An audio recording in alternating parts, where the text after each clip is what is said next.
اما چه چیزهایی علامته؟ علامت علم به کتب، علم به لغات.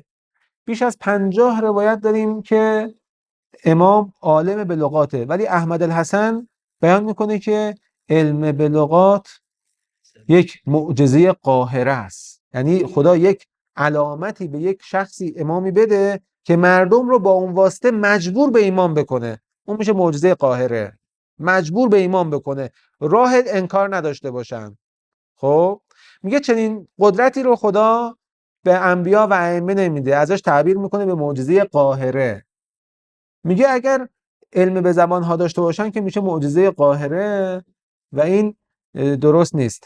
و کسایی که قائل هستن ائمه علم به لغات دارن، اینا قالیان، یعنی اهل غلوون و مسخره میکنه این اعتقاد رو.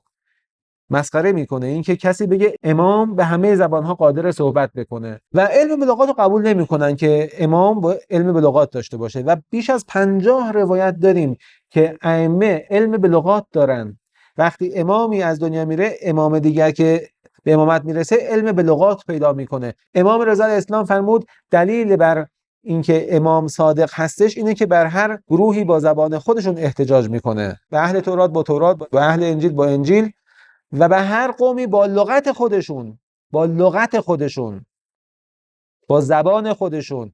و زبان هیچ قومی از امامش مخفی نیست. چرا؟ چون امامشونه، نمیشه که زبانشون نفهمه و بتونه درمانش. بیش از 50 روایت داریم، همه اینها رو زیر سوال میبره و بیان میکنه که امام علم به لغات نداره و میاد بحث علم به لغات رو از دایره علم خارج میکنه به معجزه مادی.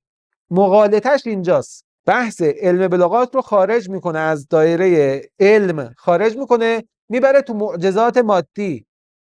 میگیم اشکال شما اینجاست، شما علم بلاغات رو به عنوان یک فن و مهارتی میدونی، معجزه مادی میبینی. علم بلاغات در دایره علم امام تعریف میشه. همونطور که امام علم به کتب آسمانی داره، امام علم به زبانها داره. اگر این علم رو نداشته باشه نمیتونه مردم رو هدایت بکنه، نمیتونه با مردم ارتباط بگیره. و اگر علم به لغات معجزه است، خب علم امام به کتب آسمانی هم معجزه است. این که بخواد بگی نه این یه معجزه دائمیه، معجزات مقطعی هستند.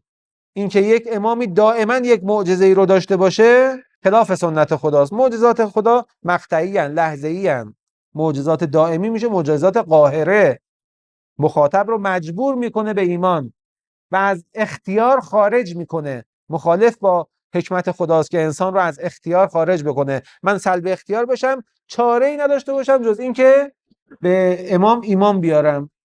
این برخلاف حکمت الهیه. میاد میگه علم به لغات جز معجزات مادی دائمیه و خداوند معجزه مادی دائمی به کسی نمیده، چون باعث جبر میشه، سلب اختیار میشه. میگیم بابا شما اشتباه فهمیدی.